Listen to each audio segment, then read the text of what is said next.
नमस्कार दोस्तों, स्टडी विज्ञान प्रकाश में आप सभी का बहुत बहुत स्वागत है। तो तारीख है आज की 26 मई। आइए शुरू करते हैं आज के डेली करंट अफेयर। और क्विज नंबर 25 का सवाल था कि दुनिया का सबसे बड़ा हिमखंड जो अंटार्कटिका से टूटकर अलग हुआ है उसका नाम है A76, यानी कि ऑप्शन बी इसका बिल्कुल सही है। और इसके लिए जो नाम आज यहाँ पर फीचर हो रहा है, नाम है प्रशांत पटवाची का। आइए आगे बढ़ते हैं और अब करेंगे स्टेटी जीके के कुछ प्रश्न जो कि आपके आने वाली परीक्षाओं के लिए बहुत ही इम्पोर्टेंट है। तो पहला प्रश्न होगा कि किस अधिनियम के बारे में जवाहरलाल नेहरू ने कहा था, हमें एक ऐसी कार दी गई है जिसमें सब ब्रेक थे किंतु इंजन नहीं था। तो दोस्तों ये जो स्टेटमेंट है जवाहरलाल नेहरू जी का, वो था 1935 के भारत शासन अधिनियम के बारे में। अगला प्रश्न है कि दांडी यात्रा कितने दिन चली थी, और इसका सही आंसर है 24 दिन। और आपको याद होना चाहिए कि यात्रा की शुरुआत 12 मार्च 1930 को की गई थी। कहाँ से? गुजरात में साबरमती आश्रम से। आगे बढ़ते हैं। प्रसिद्ध गीत सरफरोशी की तमन्ना अब हमारे दिल में है को किसने लिखा है? तो फ्रेंड्स ये लिखा गया है राम प्रसाद बिस्मिल जी के द्वारा, और ये प्रश्न भी एग्जाम में कई बार पूछा जा रहा है। अगला प्रश्न, बंगाल विभाजन के प्रत्याघात के रूप में कौन सा आंदोलन हुआ? यानी कि जब बंगाल विभाजन हुआ तो उसके विरोध में कौन सा आंदोलन हुआ था? तो ये था स्वदेशी आंदोलन, और इसकी औपचारिक शुरुआत हुई थी 7 अगस्त 1905 को टाउन हॉल कलकत्ता से। और अगला प्रश्न होगा 1945-46 में दिल्ली में हुए INA यानी कि आज़ाद हिंद फौज के मुकदमों के पक्ष में पेश हुए वकील कौन थे? तो इनका नाम था भूला भाई देसाई। तो इसका सही आंसर भूला भाई देसाई है, और इस केस के बाद भूला भाई देसाई का नाम वकालत की दुनिया में बहुत ही सम्मान से लिया जाने लगा। आगे बढ़ते हैं। मैडम कामा ने भारत के त्रिरंगी स्वतंत्रता ध्वज को कहाँ पर फहराया था? और इसका सही आंसर है 1907 में जर्मनी के स्टुगार्ड में हुई दूसरी इंटरनेशनल सोशलिस्ट कांग्रेस में यह झंडा फहराया गया था। अगला प्रश्न, पार्किंसन बीमारी के उपचार के विकास के लिए किसको नोबेल पुरस्कार प्रदान किया गया? तो फ्रेंड्स ये थे अरविंद कार्लसन, जो कि एक स्वीडिश न्यूरो साइंटिस्ट और नोबेल विजेता रहे। अगला प्रश्न, कड़वाहट के लिए मानव जीव का कौन सा संवेदनशील क्षेत्र है? तो फ्रेंड्स याद रखना कि कड़वाहट हमारा जो जीव का पीछे का भाग है वो महसूस करता है। मीठा और नमकीन आगे का हिस्सा, और जो किनारा होता है वो खट्टे का स्वाद, यानी कि जो कलिकाएँ होती हैं वो किनारे पर लगी होती हैं। तो सभी प्रश्न काफ़ी इंपॉर्टेंट। अब और फ्रेंड्स अब बारी है आज के प्रश्नों की। तो भारतीय विश्व विज्ञान अनुसंधान संस्थान का मुख्यालय कहाँ पर है? तो फ्रेंड्स इसका मुख्यालय आपको मिलेगा ऑप्शन बी, यानी कि लखनऊ में। और आप ये भी याद रखना, अभी हाल ही में ये खबर कि शमशान घाटों पर दफनाए गए शवों से होने वाले प्रभाव की जांच के लिए CSIR और IITR यानी कि वैज्ञानिक और औद्योगिक अनुसंधान परिषद और भारतीय विश्व विज्ञान अनुसंधान संस्थान की टीम ने प्रयागराज में 2 स्थानों पर गंगाजल के नमूने लिए हैं। टीम जांच करेगी कि घाटों पर दफनाए गए शवों की वजह से संक्रमण का असर गंगा के पानी में तो नहीं हो रहा, तो ये जांच की जाएगी, और इसलिए प्रश्न प्रासंगिक है। याद रखना, भारतीय विश्व विज्ञान अनुसंधान संस्थान ये लखनऊ में स्थित है। भारत में स्पुतनिक टीके का निर्माण शुरू कर दिया गया है।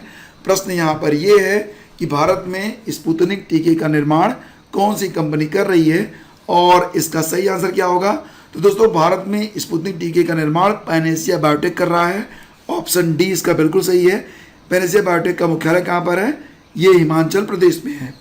तो RDIF that is Russian direct investment fund यानी कि रूसी प्रत्यक्ष निवेश कोष, और पैनेसिया बायोटेक ने कोरोना महामारी के खिलाफ रूस के टीके स्पुतनिक 5 का भारत में उत्पादन शुरू कर दिया गया है, और इसकी जो पहली बैच होगी उसको तैयार करके रूस भेजा जाएगा ताकि इसकी गुणवत्ता की जांच कर सके रूस के गैमेलिया नामक केंद्र में। इसके बाद प्रतिवर्ष 10 करोड़ खुराक उत्पादन का लक्ष्य रखा गया है पैनेसिया और RDIF के द्वारा। तो याद रखना कि पैनेसिया बायोटेक ही बनाएगा स्पुतनिक 5 को। बिहार की शाही लीची को जीआई टैग मिल गया था 2018 में ही। और इस वर्ष की जो पहली खेप विदेशों को भेजी जानी है वो किस देश को भेजी गई? सही आंसर इसका है क्या? Option B. तो दोस्तों आपको पता होगा कि कुल मिला के देखा जाए तो बिहार की ये जो लीची है ये चौथी एग्रीकल्चरल प्रोडक्ट है बिहार की जिसको जीआई टैग मिला है। और इसका जो पहला बैच इस साल एक्सपोर्ट किया गया है वो ब्रिटेन को किया गया। तो ये आपको याद रखना है। और आपको ये भी बता दें कि जरदालू आलू, कतरनी चावल, मगही पान के बाद साल 2018 में जीआई प्रमाणन प्राप्त करने वाला शाही लीची बिहार से चौथा कृषि उत्पाद यानी कि एग्रीकल्चरल प्रोडक्ट है। शाही लीची के लिए जीआई पंजीकरण मुजफ्फरपुर स्थित लीची ग्रोवर्स एसोसिएशन ऑफ बिहार को दिया गया है। बिहार के मुजफ्फरपुर, वैशाली, समस्तीपुर, चंपारण, बेगूसराय के का जो जिला है और आसपास के क्षेत्रों में भी शाही लीची की बागवानी के अनुकूल जलवायु है। जीआई टैग मिलने से इसकी इंटरनेशनल मार्केटिंग अब आसान हो गई है। और दोस्तों याद रखना कि इस समय दुनिया में लीची का सबसे बड़ा उत्पादक चीन है और दूसरा स्थान है भारत का। और भारत में बिहार राज्य ये लीची का सबसे बड़ा उत्पादक राज्य माना जाता है। अगला प्रश्न, उत्तर प्रदेश में तीसरी सरकार के लिए कब त्रिस्तरीय पंचायती राज व्यवस्था लागू की गई? तो फ्रेंड्स याद रखना इसके लिए जो घोषणा की गई थी वो 1992 में की गई थी लेकिन लागू हुआ था यह 1994 में। तो 22 अप्रैल 1994 को ये जो प्रावधान था इसे लागू किया गया। और जैसा कि आप जानते हैं कि 26 जनवरी 1950 को लागू संविधान में दो सरकारों यानी कि केंद्र सरकार और राज्य सरकार की बात कही गई थी। 1992 में 73वें संविधान संशोधन के साथ एक और सरकार के गठन की व्यवस्था की गई, इसे तीसरी सरकार की संज्ञा दी गई। इसके अंतर्गत त्रिस्तरीय पंचायती राज व्यवस्था को लागू किया गया और इसके अंतर्गत जिला पंचायत, क्षेत्र पंचायत और ग्राम पंचायत की व्यवस्था की गई है। 1994 से लेकर 2021 तक अब तक ये जो चुनाव हुए हैं त्रिस्तरीय पंचायती चुनाव के लिए ये इसका छठा चरण था। तो ये भी आपको याद रखना है। और करंट अफेयर की पीडीएफ जो कि दिसंबर, जनवरी, फरवरी, मार्च, अप्रैल की उपलब्ध है, इसे आप परचेज करना चाहें तो दोस्तों इस पीडीएफ की लिंक आपको इसी वीडियो के डिस्क्रिप्शन में मिल जाएगा। वहां पर जाइए, क्लिक करिए और इसे परचेज कर लीजिए। एक बार पढ़ लीजिए ताकि आपका रिवीजन अच्छे से हो सके। आगे बढ़ते हैं। फोर्ब्स के वर्ष के 10 सबसे अधिक भुगतान पाने वाले एथलीटों की वार्षिक सूची में पहले स्थान पर कौन है? तो थोड़ा सा इसे आसान कर देता हूँ। देखो फोर्ब्स जो पत्रिका है वो वर्ष के 10 सबसे अधिक कमाने वाले जो एथलीट हैं उनकी सूची को जारी करता है और इस सूची में पहले स्थान पर हैं क्रोनोर मैकग्रेगर। ऑप्शन ए इसका बिल्कुल सही है, क्रोनोर मैकग्रेगर, ये आप याद रखना। और लिस्ट के मुताबिक आयरलैंड के दिग्गज mixed martial art fighter Conor McGregor दुनिया में सबसे ज़्यादा कमाई करने वाले एथलीट हैं। क्रोनोर मैकग्रेगर को इस साल सबसे अधिक सैलरी पाने वाले खिलाड़ी के रूप में भी रखा गया है।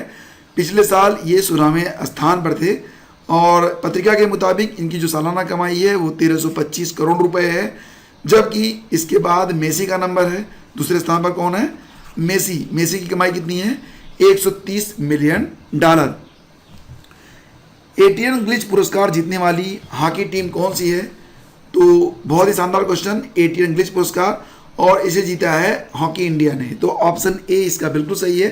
और दोस्तों हॉकी इनवाइट्स वर्चुअल कॉन्फ्रेंस के दौरान खेल की शासी निकाय FIS के द्वारा पुरस्कारों की घोषणा की गई है। यह उसकी 47वीं FIS कांग्रेस का हिस्सा था जिसका समापन FIH मानद पुरस्कारों के साथ कंप्लीट हुआ। आगे बढ़ते हैं। मोनाको ग्रैंड प्रिक्स 2021 का खिताब किसने जीता है? तो दोस्तों याद रखना मोनाको ग्रैंड प्रिक्स 2021 का खिताब जीता है मैक्स वर्स्टैपन ने, यानी कि विकल्प ए इसका बिल्कुल सही है। और आपको बता दें कि हाल ही में राष्ट्रमंडल दिवस भी मनाया गया है। तो राष्ट्रमंडल दिवस अभी हाल ही में 24 मई को मनाया गया। तो सही आंसर इसका ऑप्शन सी है, यानी कि 24 मई। हेराल्ड मैकमिलन ने सबसे पहले इसका नाम राष्ट्रमंडल दिवस रखा था। इंग्लैंड की महारानी ने 1901 में राष्ट्रमंडल दिवस मनाने का जिक्र किया था और वर्ष 1902 में महारानी के निधन के बाद से इसे प्रतिवर्ष मनाया जाता है।